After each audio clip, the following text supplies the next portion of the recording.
Let's clear the air about EVs with Kia. I used to think going electric meant giving something up. Space, range, the third row. Then I drove the Kia EV9. I work in tech, so another screen doesn't impress me. But this is useful. I use my phone as the key, and the new remote smart parking helps with North Beach spots that look more like dares than spaces. And with over 300 miles of range, I'm not planning my day around charging stations. Smart where it counts. The Kia EV9 is built for the way the Bay Area moves. Find your EV confidence at kia.com. Kia, movement that inspires.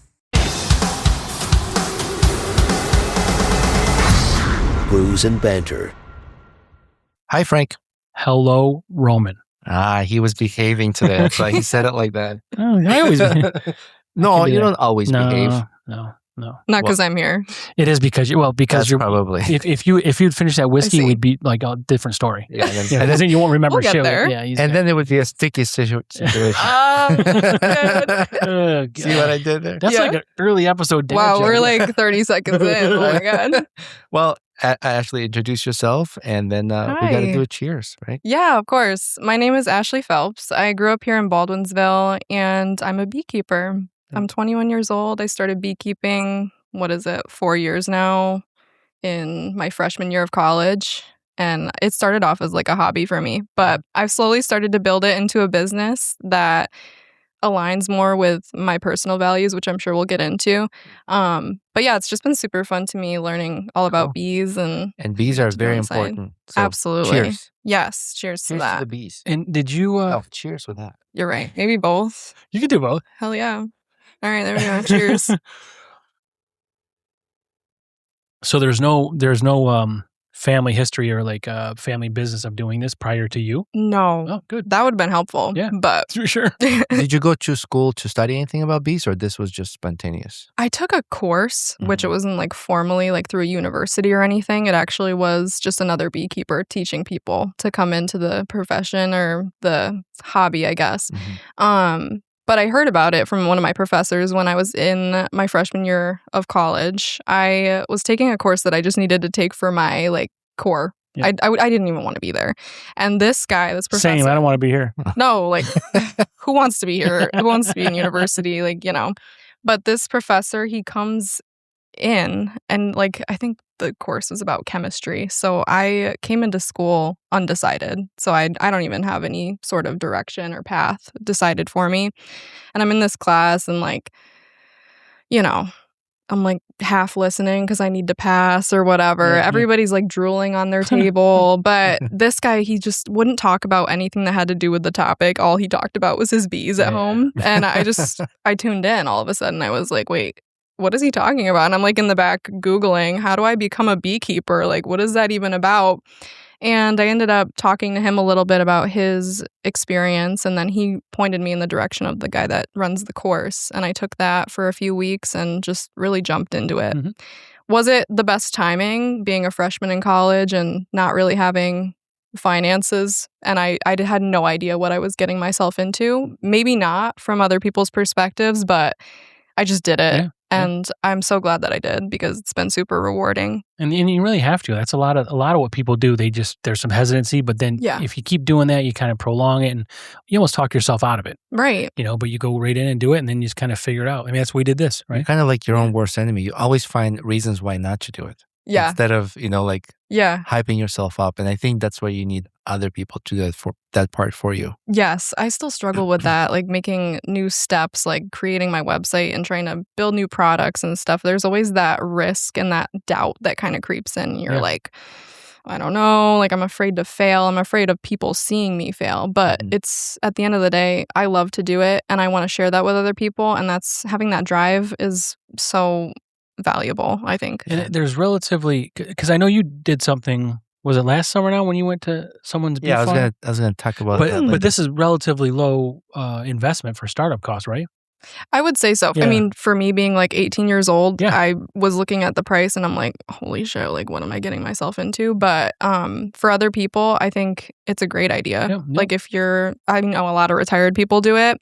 Definitely being a freshman in college and being a girl, it's kind of like you're a little out of place there. Like I've been to beekeeping club meetings where I'm actually by about 40 years the youngest person there. Wow. Is there not a lot of women beekeepers? I wouldn't say so, at least from my perspective. Maybe like wives of beekeepers that just had to get into it because it's in their backyard. But it's definitely like the retired older folks that are into it more. And most of the time, you're the youngest there.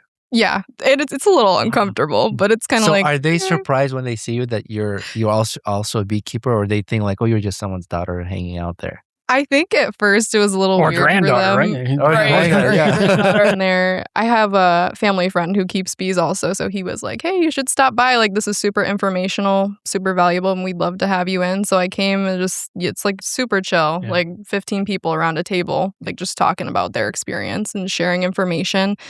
And I walk in and everyone's just like, who are you here with? Like, this is not right. Yeah, this doesn't happen, right? And it's like, I feel all these eyes on me and I have to like explain myself. Yeah, I have my own hives too, just like you. I'm a queen bee, bitch. Yeah, literally. Like, come on. They like it though. I think it's cool for them to see like somebody younger getting into the things that they like to do. And I've had a lot of really great mentors through these clubs, older people that have done it for 30, 40 years that just want to help younger people get into it and want to see people come into it. Because I think it's really small and maybe unheard of for some people. Before, like, I had my professor talking about it, I really didn't know anything about beekeeping. All I knew really was what I'd learned from watching like the Bee Movie when I was like 8, 3 times. So, you know. That's weird because when that came out, I was probably like 48.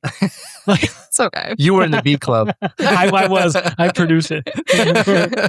I would imagine they probably love getting a young perspective on this kind of industry or hobby. Right? Definitely. Because I feel like one of the reasons it's so unheard of is because there's not a lot of social media coverage of it. I mean, you see some people who do like, I'm sure you've seen videos of that one lady that like goes in and scoops the bees with her bare hands and whatever. Everybody knows her. But it's like, other than that, there's not a ton of really big creators shining light on it. And also at that age, are you really in touch with social media anyway? So for my age group, it's like, who's really talking about bees? It's like a new niche. Yeah. Yeah. Plus, you can bring that. exposure for a younger group. You know, like people that maybe just like it's not just for retired older people. No, you could be a mentor for younger generation. That would be so awesome. Which younger can you get? And I'm saying 18 years, and not as intimidating for someone younger when they walk into the room. Like you said you walk in and they're like 40 years older than you. And they can come in and actually see young faces. Yeah, so absolutely. That would be helpful for sure. That would be super awesome. I would really love to do like YouTube or maybe like, I need to just start posting, honestly. That's like one of the things where I'm at right now. Like we talked about the self-doubt and kind of like having that wall up. That's like, I don't know if I want to take this next step. For social media for me that's definitely I have a block where I'm like, I don't really know if I want to get into like this aspect of it. Even this coming here was super out of my comfort zone, and I'm like, okay. Sure. But, you know, it's like a necessary evil, really. For sure. I mean, most of it's free as far as money goes. Yeah. But, I mean, your time's not. I get that. But it's really, you don't understand the payback until you do it. Right. But then you'll realize it once you do. Mm-hmm. You know, just the exposure you get or the people like we meet. I mean, you know, we've grown, right? But it is a time-consuming thing. And we'd love to have someone does the social media for us, but we're not there. And marketing, it's like its own separate full-time job, you know. And as a small business owner, you're always working. Absolutely. Always working. It's nice to be flexible and be your own boss. And there are positives. I mean, 99% of small businesses are 99% of the businesses in US are small businesses. Mm-hmm. So that's a crazy fact, right? It is. And there's a reason for that. I mean, it's good, it's better, you know, most people succeed, some fail, and don't be afraid of failures. I think they're lessons.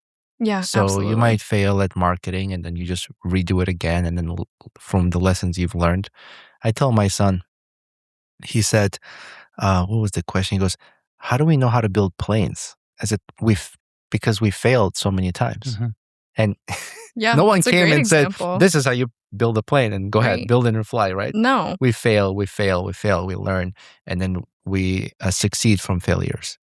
So as long as your personality doesn't allow you to get discouraged from a failure and take it more of like a lesson, don't be afraid of it. I think you need to fail. I think you have to fail. Absolutely. I mean, people are afraid of doing that, but how do you grow? If Absolutely. And the other piece is if you don't try, you regret the fact that you didn't somewhere down the line. Right. So yeah. I'd rather try and fail and learn, or even try and fail, learn, and still fail than not try at all. Absolutely. That was definitely a learning curve for me, was having to accept the fact that the failure was honestly inevitable at the end of the day. And like, especially in beekeeping, there's a bunch of things that are out of your control. I think you can do sometimes everything right, or you can think that you're doing everything right by the book, by the instructions, by what people say online.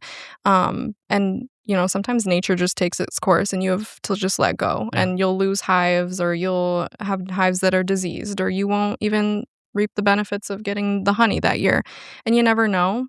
And it's just kind of like, you have to accept it and move on. Yeah. And maybe sometimes you do make a mistake that really was on you, like with marketing, something just doesn't go the way that you had planned, or I don't know, maybe you make a new product like a lip balm and people aren't really into it. Right. And it's just like, I had to accept that actually those experiences are more valuable than the wins sometimes. Learning those lessons is like, sometimes it stings a little bit, absolutely. But sting, huh? Sting. Yeah, that's what I did there.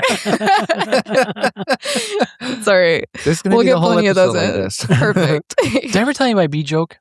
Can I say the bee joke? Yeah. Have you heard all kinds of bee jokes? Oh my God.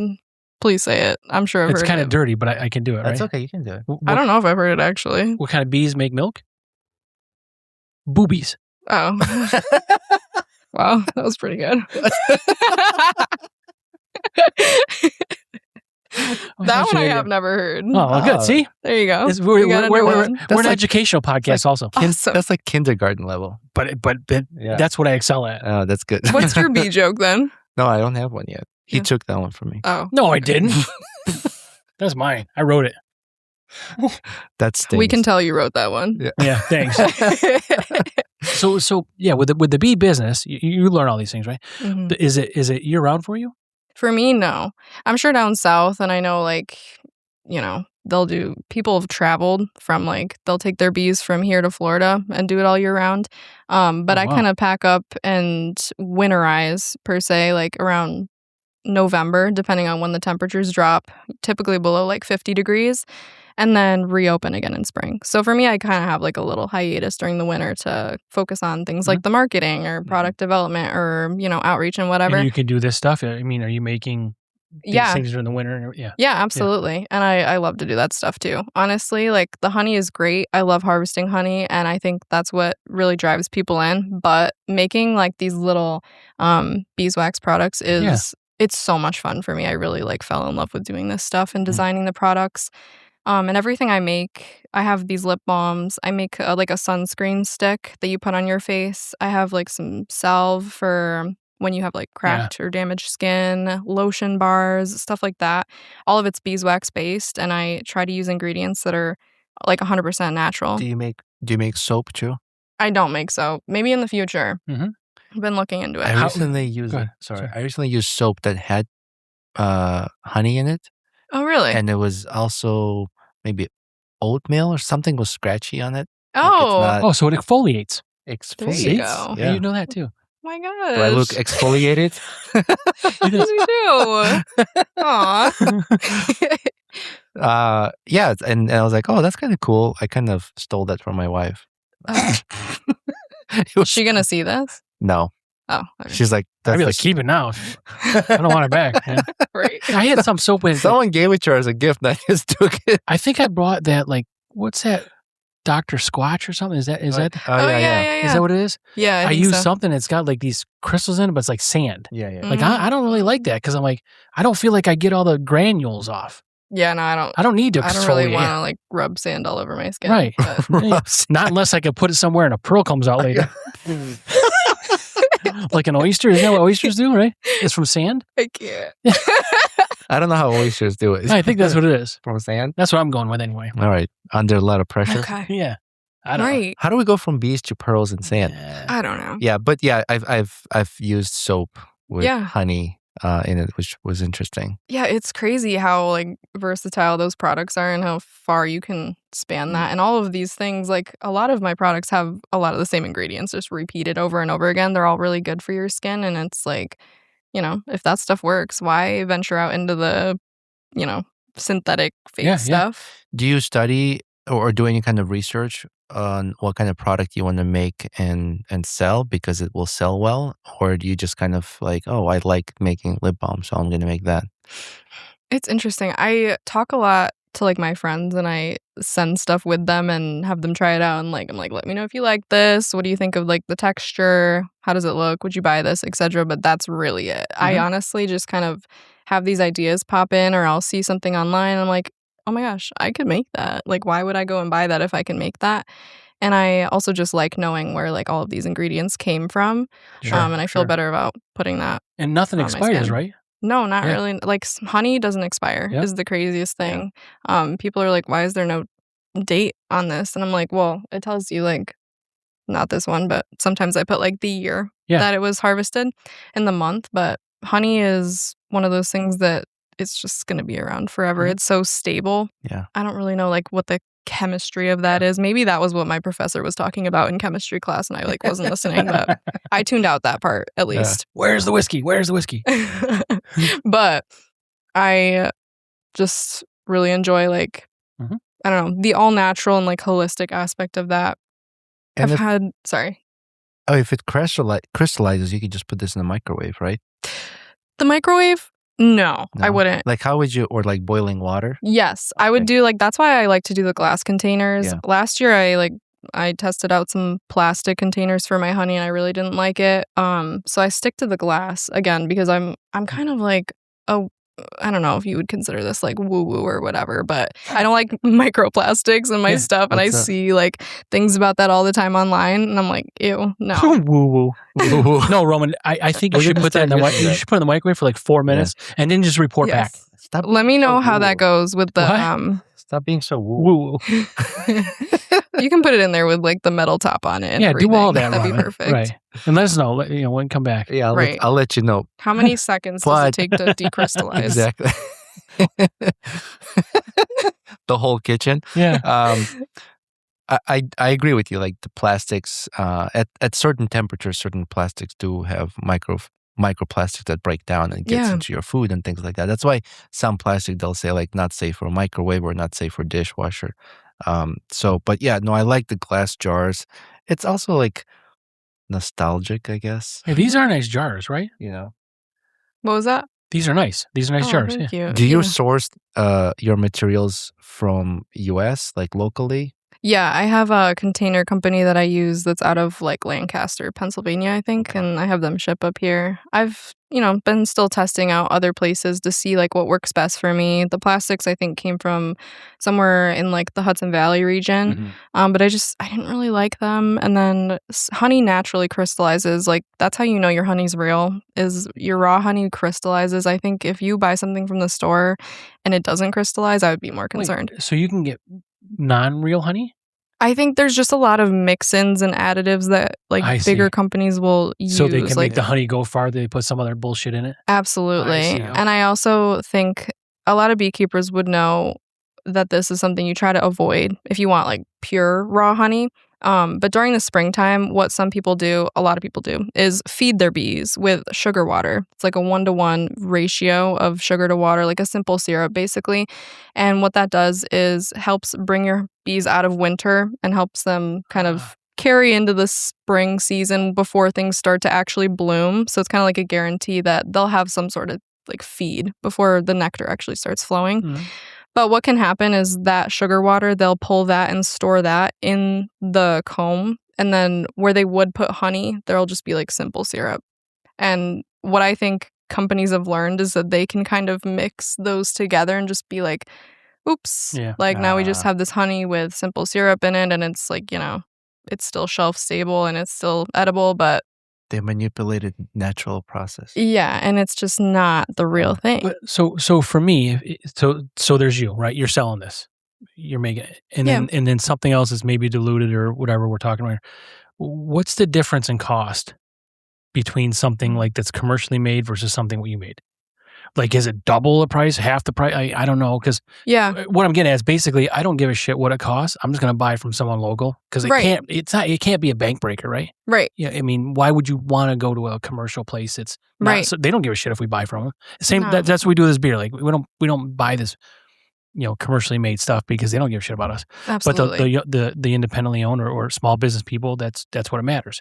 And it's the same with this business. Yeah. Absolutely. Honestly, I don't even know what honey goes for in the grocery store anymore. Yeah. Like, I know, like, Heinz, how they sell, like, ketchup and mustard, they sell honey as well. I didn't know that. Yeah. And Heinz sells honey, yeah. Honey? Yeah, and a lot of those, like, little honey packets that you'll get if you go to, like, a cafe or whatever. I don't know if you guys are frequenting cafes, but they have these little honey packets. That's too woo-woo for them. That's too woo-woo. A little too woo-woo for them. Sorry. A lot of times, those are, like, Heinz brand. Okay. And I won't use them. But maybe that's woo woo. I don't know. But you can do all that. You would look into putting your own honey in packets like this. I mean, it's something you could do, or maybe. I mean, what won't you do? I guess. I mean, and why? Like, why would you not do something? The process, or the expense.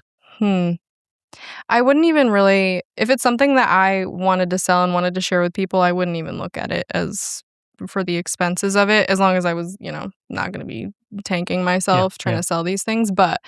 I think where I draw the line and where my values are super strong is with what I was talking about with the microplastics and with the synthetic, like, skincare ingredients. I try to stick to things that are naturally occurring because I just think, why is it necessary to have those things in there and to, like, I don't know, contaminate almost the things that are coming naturally from these little small creatures? I think it's just the beauty of it lies in the fact that there really isn't much human manipulation needed to manufacture it. Yeah. I'm just kind of like robbing it from them, and then I give it back. So it's like, oh, they're happy to do it. Yeah, I'm sure if you ask them, they'd be like, "No, we don't mind." It's like just on all your thing. They're giving they need purpose. They're giving little bee fingers.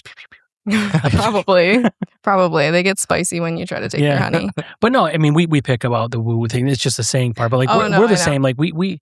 I mean, if we could get away, from microplastics and stuff, we would. But it's unavoidable in life. Right. We had someone on here. Someone was talking about they tried to do that. Some guests we had. It was a water quality. Yeah, and basically, she's like, "We tried to do this. I just can't, like, because it's somewhere in your life." Absolutely. But if you can minimize it, and it works for you, then fine. For sure. That's what I try to do. And, like, my friends and I talk about this all the time, that we want to, like, buy land and just go live off the land and, grow all our own food and have to rely on nothing that was manufactured by a company and we don't really know where it's coming from, because I just feel like there's, like you said, it's unavoidable. It's everywhere, especially in things that we're putting on our skin and things that we're ingesting. But you can minimize. Absolutely. Right, so that's why I try to go with things like, I worry about the materials that things are packaged in, and I worry about the things that I use and I'm melting down and mixing together to put into these products. And I take a lot of pride in the fact that everything I'm giving to people is something I would put on myself 100%, and that I do use on a regular basis.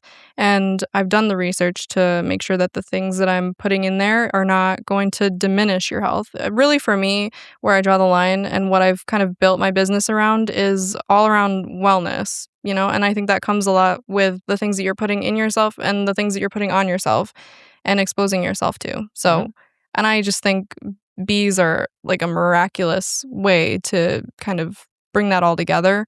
They truly are like a miracle. Well, it's like it's so nerdy to say, but no, like they're like the only living organism that makes their own food, right? Yeah.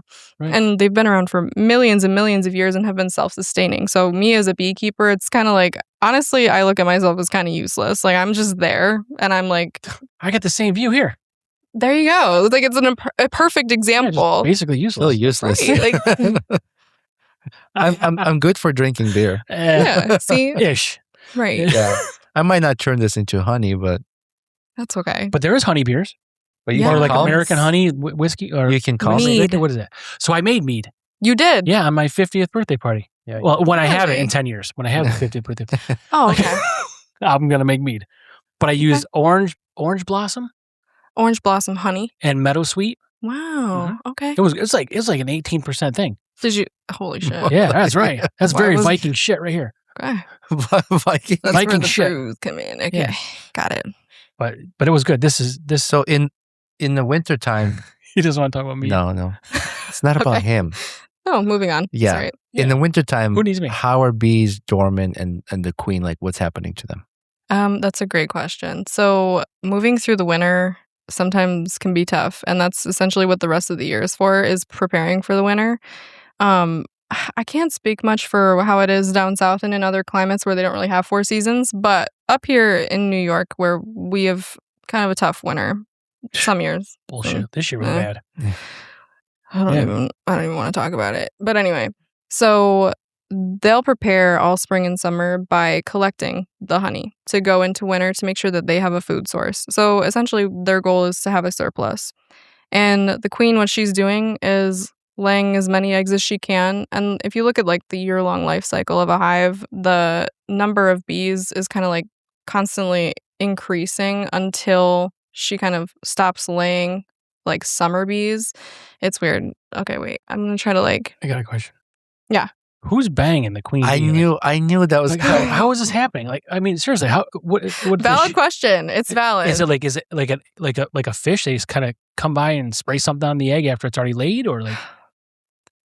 I think you're gonna love this actually. So, Well, so sorry. I mean, we got off your subject, but that's okay. No, I was like, I was getting a little bit like all over the place. We got off your subject.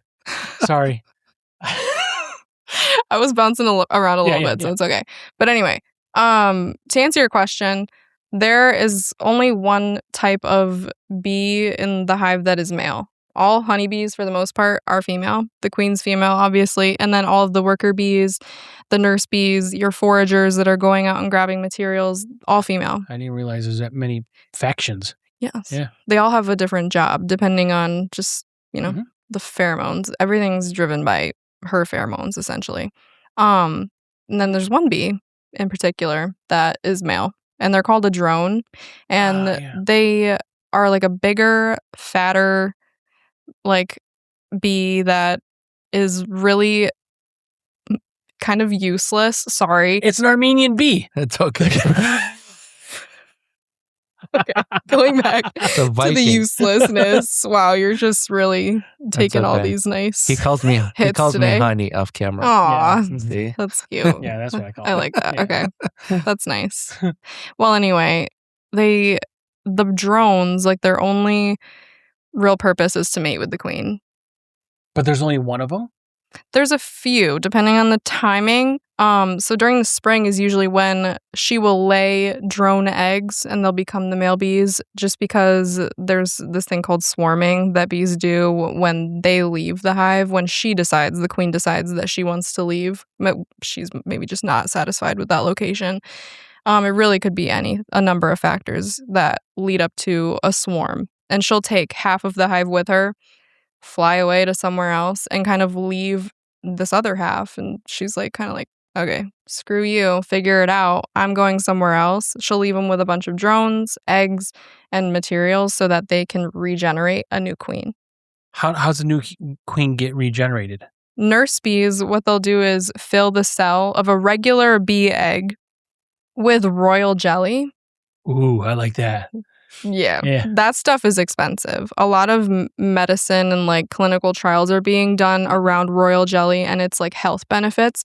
And the harvesting process of that is so complex, but it is something that a lot of people are looking into to, I guess, just like boost immunity, or maybe like, I don't even know. Yeah. Rich people are kind of weird like that. Like they'll inject themselves with random things. So I wouldn't even be surprised. They're the people that do all the microplastics. Yeah, that too. So they can't really be trusted. But they can't be trusted. They're questionable. You can sell anything to them. Right. Royal jelly, plastic, I don't know. But anyway. So royal jelly is like this crazy substance that just kind of gets placed in the cell of an egg, where a regular nurse bee would eventually pop out of, but instead it becomes a queen. I don't know. I should look into the chemistry. Maybe I should email my professor. He would be able to help me.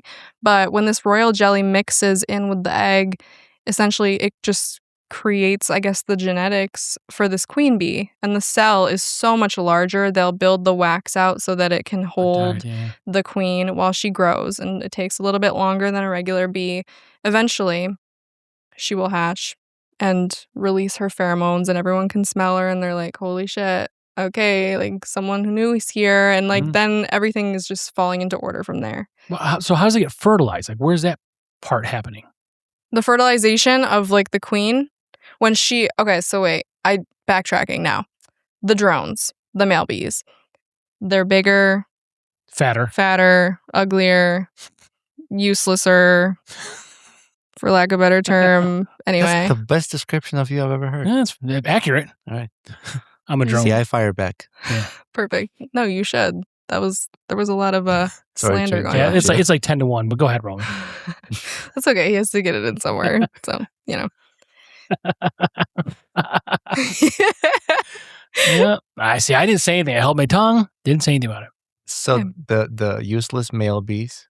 Yes. Well, any male, basically, but we'll talk about bees right now. Right. Yeah. Well, I wasn't going to say that because of the ratio right here in this room. We don't care. Okay, perfect. So males are useless. Anyway, so the queen, when she first hatches out of this giant cell that they've created for her, she is, and you're going to love this, she's considered a virgin queen, and she needs to be mated. So these drone bees that are useless, they come in and they go on a flight together. The queen and the drones take a flight out of the hive. Yeah, it's a little date. They go on a little trip. Little date with one girl and 100 bees? That's not a little date. Like few. No, how many bees are there? I don't even know. Drone bees. Multiple. Yeah, it's a not bee your ideal bee date. bang. It's a bee bang. Yeah. Very, She'll choose. Bees are inappropriate. I don't know. I get it. When you really think about it. This wasn't in the bee movie, this part. No, this part wasn't in the bee movie. They left that part out. And honestly. Well, it's PG-13, so.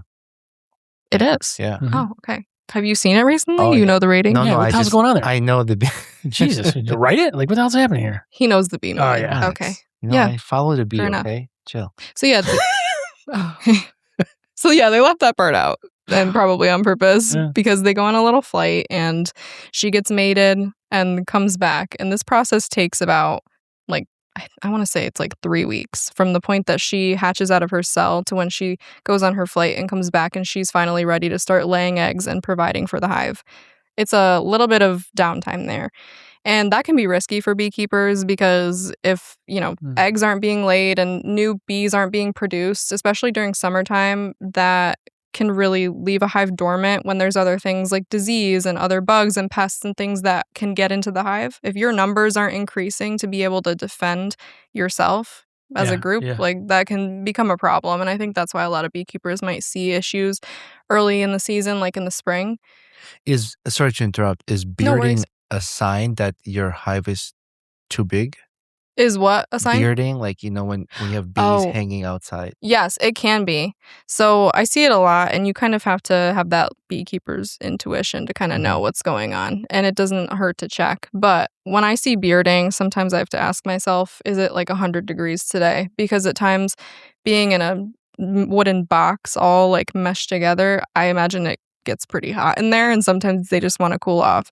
And master beekeepers and people with so many more years of experience than me can kind of look at that and look at their behavior, like the way that they're moving and the sounds that they're making, and just say, yeah, I think it's okay. Yeah. Like they just kind of know intuitively. Just by the sound. Yes. And I look up to those people so much. Hopefully at some day I'll get to that point as well. I think the flapping of their wings also generates heat. Correct? Yes. Yeah. And that's like a big defense mechanism for them when another predator comes into the hive, like a yellow jacket, those nasty bees that they tend to come around in like August. Their population tends to spike a little bit. Fuck them. Literally. Like I'm sick of them. Yeah. But anyway, they come in, and the way that bees defend their hive most of the time, you would think maybe like they're stinging things that come in, and sometimes yes. But their main defense against something like another bee, like even a bumblebee, which is harmless, like anything that's not belonging there comes into the hive, they're going to surround that creature like in a ball of bees. You'll see a giant ball of honeybees, and they'll flap their wings so fast that it generates a ton of heat and just cooks whatever it is coming into the hive that's not supposed to be there. It's like a bee oven. That's gangster. Yes, it is. Wow. It's super cool, and I've actually gotten to witness it a couple of times happening, like, because I'll open the box and then stuff will just kind of like smell the honey and come in, and you all of a sudden just see like a swarm of them come around this thing, and I'm like, what the hell is happening? And like sometimes I'll poke around a little bit with my finger. Probably shouldn't do that, but anyway, they'll just be like flapping super fast, gripping onto this thing. I think one time it was like a grasshopper or something like that, and then once it's dead, they now he's toasted grasshopper. Yeah. They burn it and then they fly away in this ball and just drop it somewhere. They'll just kind of like push it. Away. Some of the bees, like we were talking about, how they have different roles, like a nurse or a forager. Some of them have this job to clean the hive out with things that are not supposed to be there, like a predator. So once they've killed something, that bee literally, I've also witnessed this, and it's so funny. They'll grab it and just kind of start to drag it, and then just flick it off the edge. That's crazy. They have these jobs. I did not realize. It's like a mosh pit. They're like carrying this grasshopper. Yeah. Literally. Yeah, like crowd surfing. Throw it over the edge. Yeah. Not really the type of crowd surfing you want to be doing, but. So Allie Moss, was the episode released today. Which I think you will like this. Sorry. She's a beekeeper also, yeah. Oh, but she does a lot of things. I did see a clip of this on my Instagram. Things, She does primitive living, so like you were talking about earlier, land, and That's maybe awesome. someone to get in touch with. Yeah. They can also kind of tell you like, oh, I've tried that, don't do this, or to try this. She's talking about gardening and different styles of gardening too, and farming, like that really is small scale, But you'd like to be a homesteader type thing? Oh my God, yeah. I follow so many people online who do that. I'm so jealous. I don't know that I could be a homesteader like 100%. Why not? I don't like the smell of dead animals. Or like. You don't? No, I don't. I'm not like disgusted. I'm like, it just. You can take that out of your diet. I like lose my appetite. I don't eat a lot of dead animals, Roman. I eat like the parts of the dead animal once they're cooked, but like they are not while dead they're when dead. You're eating. Well, yeah, everything's dead when you're eating it, like vegetables. It's not alive. Not everything. Like, what are you eating alive? You can have an oyster. No. Are oysters alive when you eat octopus? What? I've had a live octopus. Not even lobsters. What? Yeah, like this little tiny. He's like sucking on your face. Were you like snorkeling and you just got hungry? Right. Like, yeah, I just. No, I don't know. This is weird Armenian shit right here. Right? No, there's sometimes bugs to survive. You got to eat a bug. Oh yeah, like when I'm sleeping, a spider crawls my mouth. Yeah, I'll probably eat that. I've tried an ant. They were live. Yeah, they were kind of sour. I've done antifreeze and windshield wiper fluid, but never like a organism. Okay, I'm the weird guy. No, I've never. I know for a fact my windshield wiper's not live. Ants. I can't imagine eating ants, but I'll drink some windshield wiper fluid. No, thank you. Yeah. I'll eat a live ant because it's got alcohol in it. Rubbing alcohol. Oh, okay, that makes sense. Yeah. Have you ever had an issue introducing a queen to your hive? Yes. Yeah. Really? I did end up. This was last summer. It was early in the season, maybe like April or May. I had gone out to my hive and one of them was just queenless, and that could have been for a number of reasons. Sometimes when something happens to them, like if you as the beekeeper accidentally crush them or if they get crushed between frames, like while you're moving stuff around, the bees can sense that there's something wrong and she's essentially labeled inadequate, and they'll just kill her. And it's kind of ruthless like that, but they have to do that in order to keep themselves going. So I don't know really what happened. I had gone out there and I opened this hive and immediately I'm like, something is off. So maybe I do have a little bit of that intuition, but it was like they're moving super slow. There was a huge like noise that wasn't typical. It's kind of like a groan, almost like a like. But you're fully dressed, right? Or you just don't wear any of this stuff? Oh no, I wear equipment. There's only been a couple of times that I'll go out there if I just have to do something small. But if I'm going into the hive and I know I'm going to be pulling stuff out, especially during the spring when I don't know what I'm going to be coming into, I tend to wear it just, because why not? But I'm fully dressed. I'm out there and I'm just hearing like this weird groaning noise, and I'm like, what is going on? So I'm going through the frames and I'm not seeing any eggs, which is like your telltale sign that you have a queen, because the only reason you'll see these eggs of bees, and they look like little tiny grains of rice, that's how you know you have a queen. She laid that egg 1 to 3 days ago. So that's like a beekeeper's favorite thing to see is like, okay, I'm pretty sure I have a queen. Maybe you'll see her in person. She's super hard to find because, you know, you got hundreds of bees right in front of you, and she's slightly different. But if you can't see her, but you see eggs, you know, you feel pretty good about it. I'm not seeing any eggs, though. I'm like, okay, like, I don't know what's going on. It's springtime. She's supposed to be, you know, booming this population right now. What's going on? And I'm flipping through these frames, and then I kind of like glance down at the center and like the front of the hive where there's an entrance. There's like a little slit where the first box is kind of sitting on like a ledge, and that's where they tend to enter. And I see this little like green thing out of the corner of my eye, and it's my queen bee. She's dead, like on the front porch, and they kind of like dragged her out there and left her there for me. But she had like a green dot on her back because I had marked her. Beekeepers. You can write on her? Yeah, with like a paint pen. It's a tattoo. Yeah. Well, it's like a black mark, like the Scarlet Letter thing. That's what this happened to be. Yeah, essentially. It just makes her easier to see. Yeah. It's like a little like paint pen. Yeah. But then you got to bring another one in and hope all these other little bastards accept her? Yes, which is tough. Sometimes they don't. Sometimes they do. Sometimes you have to like, I did see a clip of that. What was her name? The guest that you were talking about. Allie. Yeah. She was talking about how you have like a container, like a little queen cage that has a little hole where you can put like a marshmallow or a candy wafer, and they eat through that slowly to like introduce her. I went through the process of doing that with a queen that I bought from some other beekeeper who sells queens and packages of bees. And I don't know, they must not have liked her. Yeah. She just ended up dying again, and I was like, I don't have another $75 to spend on a queen right now. I'm just gonna let them regenerate another one. So that's what happens. You'd introduce another queen to help speed up the process instead of waiting for one to regenerate. Yes. But they can't live without one?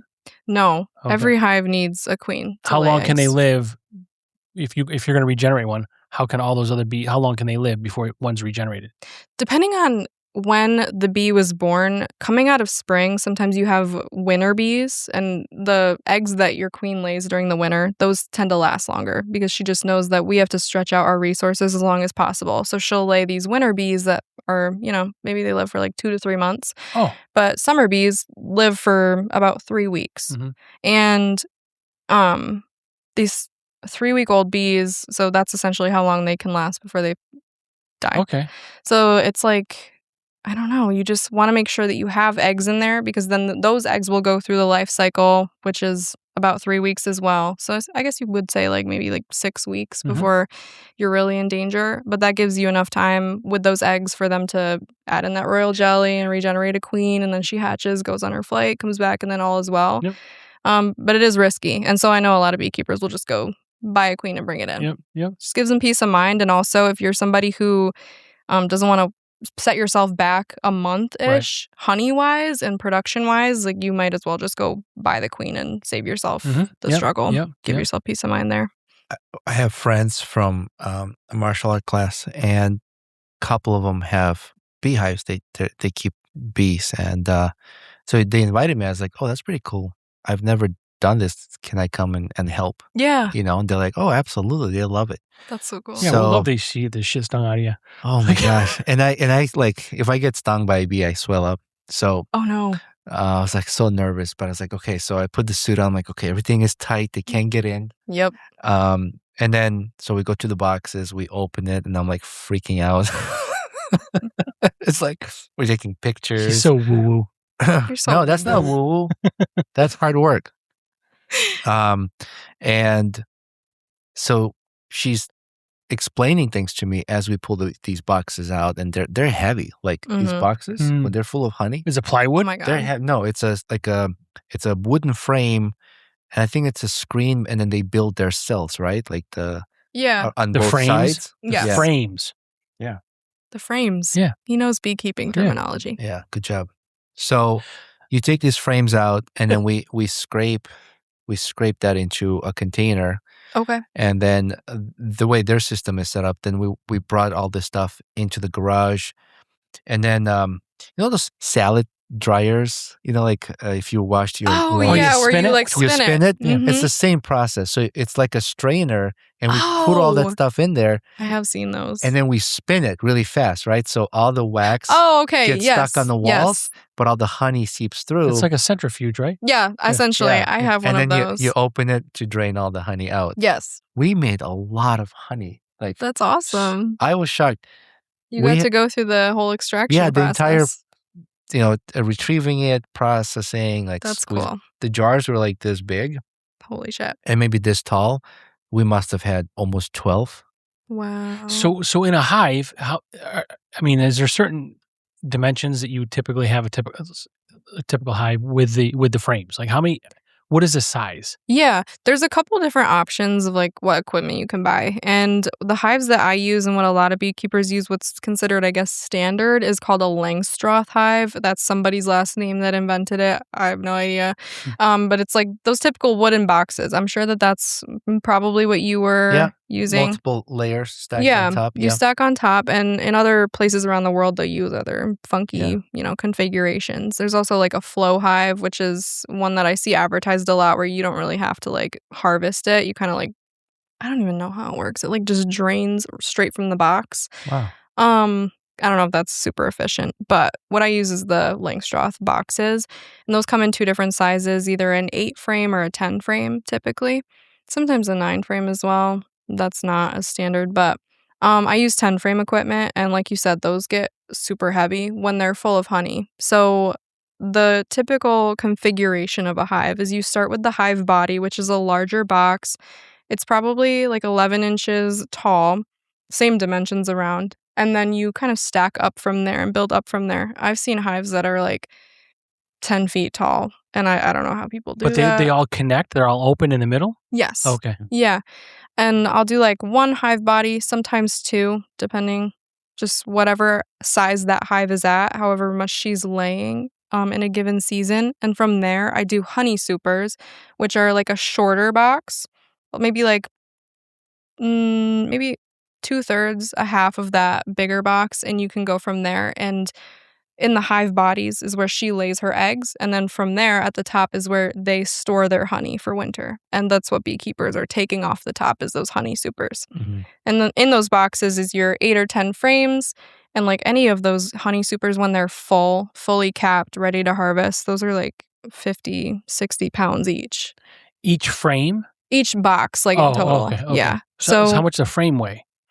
Like one of the 10 frames? I guess like maybe like 4 or 5 pounds if you take away the box. Honey, too. Yeah. You'll get like anywhere from like 45 to 50 pounds of honey out of that one box. Shit, yeah. For 10 frame equipment. I can't speak for 8 frame. I've never used it. But sometimes when I'm like lifting those boxes out there and they're full, I'm considering switching to 8 frame like in that moment. I'm like, holy shit, I can't lift this anymore. And that's where my dad comes in a lot of the time. He's also, I have to give him a shout out. He's been a huge help to me with getting started with this. He is the biggest help with the extraction process. I'm sure you saw it. That was a ton of work. Yeah, it's like clean up after 2. Yeah. Everything oh my God. gets sticky. Everything is sticky. Like you just kind of accept it at some point. The first time we did it, I'm like with wet rags trying to clean myself off. I'm like, actually, fuck this. Like we just have to like be sticky the whole time and it's fine. Yeah, I was trying to, and then at some point I was like, fuck it. It's all literally over the place. like you just have to let go. Yeah, but you take a shower, someone comes off, like you use like some like rubbing out, like just wash your like hands water, it'll dissolve because it's like it's like a sugar in a way. Okay. Yeah. So water. So Dawn dish soap. You can make. You said simple sugars. That's what they use in these old fashions, right? There you go. So you can use that same simple sugar for old fashioned. Yeah. So now you can market that part of this whole. Perfect. Yeah. I should kind of like branch out into the alcohol realm. Or any realm, yeah. I mean, I don't know if it's just for alcohol, right? Can't you use simple sugar for other things? Yeah, absolutely. Yeah. Like I know I actually use honey in my coffee in the morning. Yeah. Tea is more common. I think people are a little iffy with the coffee, but I love it. Like in a latte or whatever.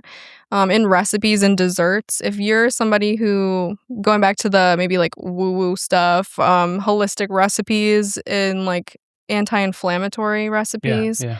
I was maybe going to mention it. Yeah, because a lot of that like refined sugar is obviously not great for you. That's a naturally occurring sugar, a little bit better for your system to digest that instead.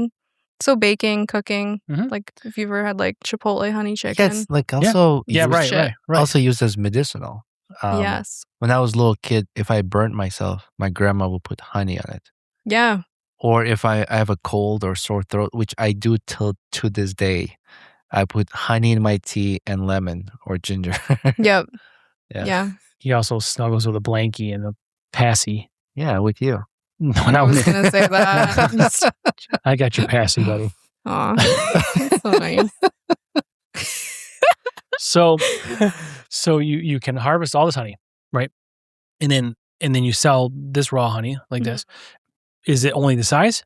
People can buy gallons of honey from you, or like? Not yet. Okay. I don't have, that's my issue right now, is I just don't have a ton of like production capacity. I have 6 hives in my backyard, and nature sometimes takes over, and in certain years you'll get tons of honey, and in other years you might not harvest any. And it's really, that's the part where the beekeeper, it needs to just let go. Sometimes you have to just accept that you don't have control over those things. And I guess that happens in a business sometimes. It's a little frustrating to go out there and be like, why aren't you producing honey? Like, come on, let's go. And it's like, you can't, intervene with that whole process that just happens Sometimes naturally. they're on strike. Exactly. Yeah. It's like an airline. So no more honey.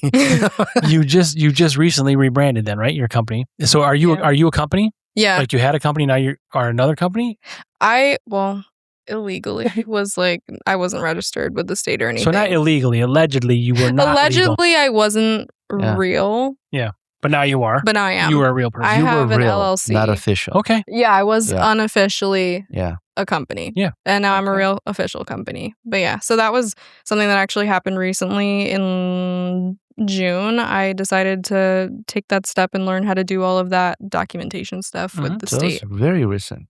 Yes. Congratulations. Thank you. Thank you. It's a great step. Like you got to be happy with it. I am super happy with it. It's been a learning curve for sure. And all of that stuff was so foreign to me. Thankfully, my parents are both business owners themselves. And so that was really helpful to have their knowledge as well going into it. I wasn't super blindsided, but I still was a little bit like hesitant. I was just like, what is all this stuff? What is this tax documentation? Like, I don't know. I didn't study business in college, so it's just something that never really came past me before. A lot of small business owners didn't study business. Plus, you have parents that do it, so there's your learning. Good help. Right? Yes, it was great to have them. So, if someone said, Ashley, can you put me on the list for your next harvest? I'd like to buy a gallon of honey. Would you consider something like that, or do you want to produce a bunch of these and be able to sell it to more people? Depending on how much I could maybe estimate that I was going to get, I would probably lean towards doing the smaller sizes and spreading that out. Can you say, okay, I'll give you a gallon, but I have to produce 20 gallons? Or, like I that have would to be have a better enough agreement for all these other products that people are waiting for, Absolutely. I don't want to not be able to produce what my local consumers are looking for. Yeah, and I think then that's definitely where I would go. That's, I guess, the way I would approach it. Like, okay, I'll give you a gallon, but my bees need to produce 20 gallons or something like that. So whatever it takes to create the lip balm, the small containers. And what else do you make? So lip balm, honey, what else do you make? Yeah, what's your product line? Yeah, I make a lot of these beeswax skincare products. I have the lip balm. I have lotion bars, which are like a solid form of lotion. And you mentioned sunscreen. Yeah, I have a sunscreen stick that's like a mineral sunscreen that doesn't use like a chemical sunscreen. I do those. I use a salve or do a skin salve that's geared towards healing cracked skin, like damaged skin. My dad works at a trucking company and a lot of those mechanics. Yeah. Also, my dad's a race car driver, so he's always working on things with his hands, and the oil gets in there, which the oil's not the bad part. The tough part is the scrubbing that it takes to get that off. And even just myself working with my hands, sometimes during the winter, I get really dry and cracked skin. So that's been super helpful for me to just have something that kind of heals it up. And there's a ton of things like that on the market, but my thing with the skincare and what I really wanted to do with that is just make sure that all of those ingredients are naturally occurring. It's super simple. Do you when you advertise it like that, do you have to have a proof that it does help, or like buy it it's up to you. If it doesn't help you, it doesn't help you. Right. I think maybe looking in the future, that would definitely be something to make sure that I have something backing that. But really, last year when I launched the lip balm, it was kind of like just on a whim. I was like, this would be fun to make, and I bought the stuff and I did it, and I kind of started thinking, like, I guess I could put these synthetic like oils in it to flavor it or like whatever. Essential oils and stuff like that. Yeah. Yeah, but I was like, I just kind of started to think about it more, and I was like, why would I do that if I could just keep everything simple and natural and clean? And people love wasn't, that. yeah, and I wasn't sure if people were gonna like it or not, and I just was like, all right, here, like whatever. Do you have any friends with like bags under their eyes or wrinkles? You can be like, hey, start applying this honey on, and then just be like, hey, let me check on you in 3 months. Oh, yeah, and then just stand behind him and go like this. Yeah, and now you can be like, I've done study, this works. Yeah, perfect. Eliminate eye bags and wrinkles and No, that's true. And then I could label every time we have guests with like, I'm like, yeah, we always try to figure. We always come up with ideas because it's a lot easier for us to spend everybody else's money. Yeah, right. There you go.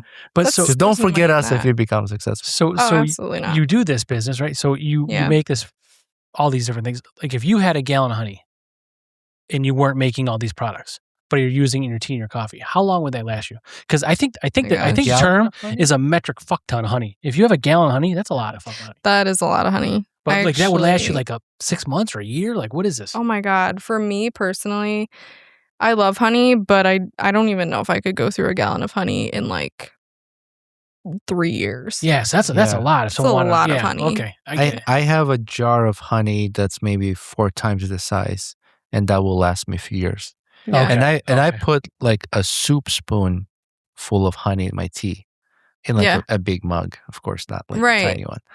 But I like that. Like I like to put extra honey in my tea. Yeah, I don't put honey in my coffee, but I do put it in the tea. Yeah. Yeah. I was just trying to gauge. I didn't know how far this goes. I mean, like you said, you can bake, you can make bread, all this I mean, it all stuff. depends on consumption, like how much you're going to use. I wonder if you could grill with honey. Yeah. I don't see why not. I mean, barbecue has honey in it. Mm-hmm. Barbecue what? Like, I guess honey barbecue wings, right? Yeah.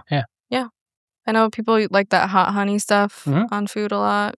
I do want to make some of that. That would be cool. You should. And all you do is add some non-synthetic bullshit spice, right? Right. Literally just like red pepper flakes or something. Which you could grow on your homestead. There you go. Yeah. See? These are good ideas. Oh, we'll spend all your money. We don't give a shit. Right, perfect. Or we help. Yeah. And so let's talk about how people find you then. Like what's your website and your Instagram or all your social media, I suppose, right? Yeah. So since we've rebranded, we used to be called Sunshine Honey Company, which is something I decided to do because my mom has called me Sunshine since I was a little girl. And that was like my childhood nickname. And when we were like first harvesting honey, and I was like, oh my gosh, I have to like sell this shit. So we decided on that name. And then later on, my friends and I got talking about it, and I was like, I don't know if this really aligns with like what I actually want the brand to look like. And we were just getting creative and thinking of other names, and we came up with Sun and Hive.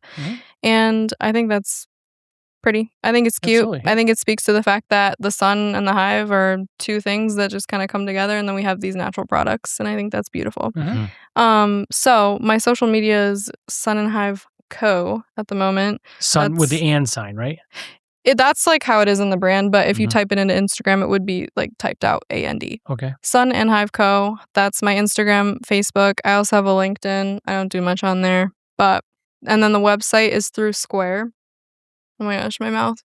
You need more whiskey. You're right.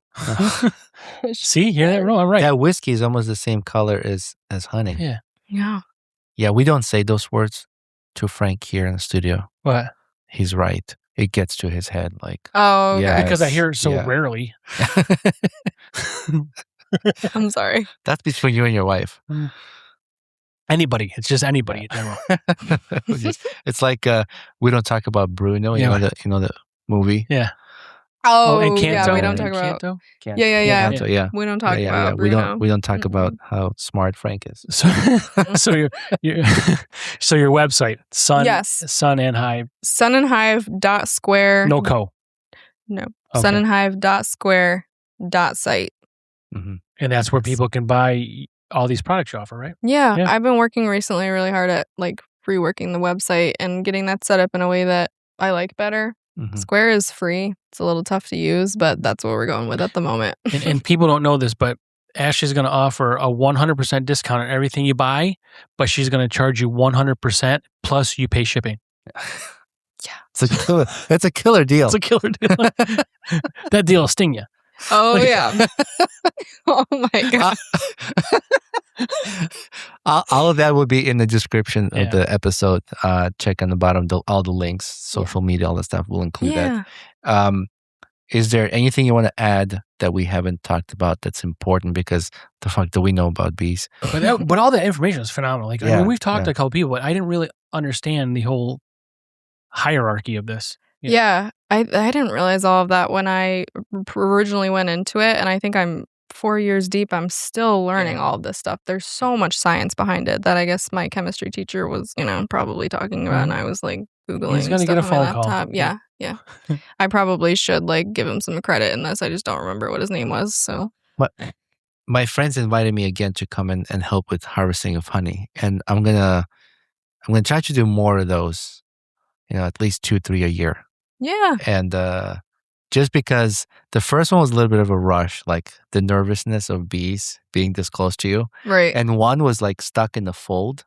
Oh, shit. And I hear the bzzz, and I'm like, is right by your ear. I'm like, is it inside the suit or is it outside the suit? And I can promise you that freaking out and waving your arms doesn't help in that situation. No, I was told not to do that. So I'm just like, good advice. Okay.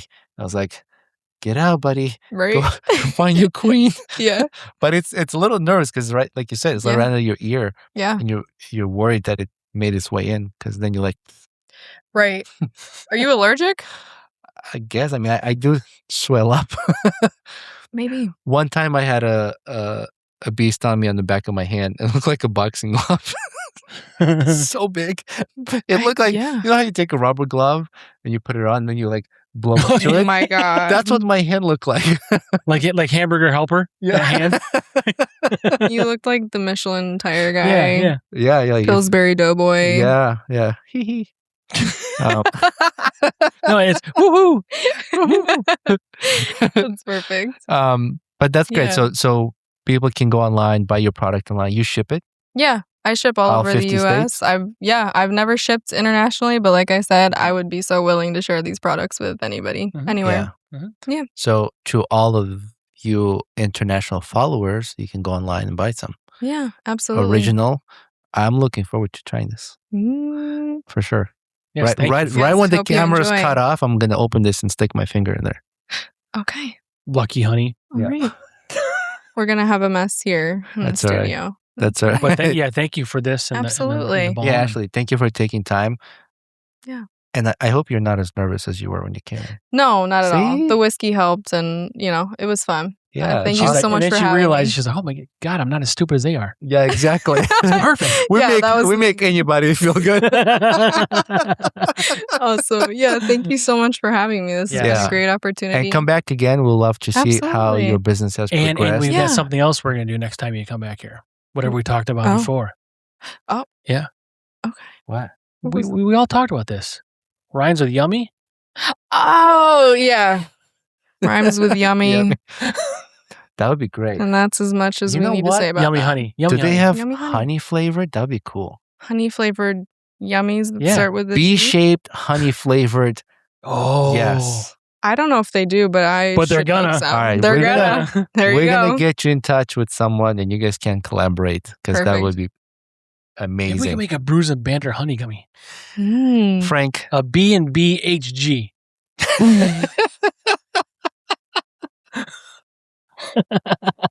Oh my God. We get dumb. Aren't you glad you came? She's like, yeah, I'm glad we're going to leave soon. Yeah. So many good business ideas floating around here. Well, I think this is a good time to thank our sponsors. And we want to say thank you to all the followers, our listeners. Appreciate you locally, nationally, internationally. Thank you guys. Seeing those numbers grow, it's awesome. And, we do this for you. Thank you to our sponsors. Apex Property Management. Thank you. I'm blanking. FM Realty Group, Presidium Logistics. Thank you guys, our new sponsors as well.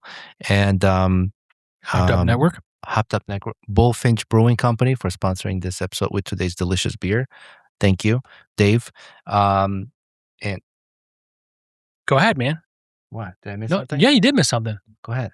We got Drink NY Craft. Drink NY Craft. You get 10% off if you go to drinknycraft.com and order your beer packs. You get 10% off for New York people. Yeah, BrewsNBanter for your discount code, and you get 10% off. And please support our podcast by buying our merchandise on BrewsNBanter.com. Nope. BrewsNBanterStore.com. I thought we changed it to our website already. No, it's on our website, but you have to go. Yeah, it's you were close. Both. You can do both. Yeah. You can go on both. So, Ashley, they'll make it eventually. Thank you for stepping in and saving me. Absolutely. Thank you for coming in. Thank you guys. Yeah, this was fun. Yeah. It's always fun to learn about what local businesses are doing and natural products too. Yeah, absolutely. You know? We'll have to check in the future a little bit once things pick up and grow a little bit. I've graduated college now, so I have some more time to devote to this, and I'm excited to see where it goes. Absolutely. Same. Yeah, stay in touch, and hopefully there's ways where we can help as well. Thank you. Thank you, Ashley. Time to go try some honey. Yay. Bye, everybody. Bye.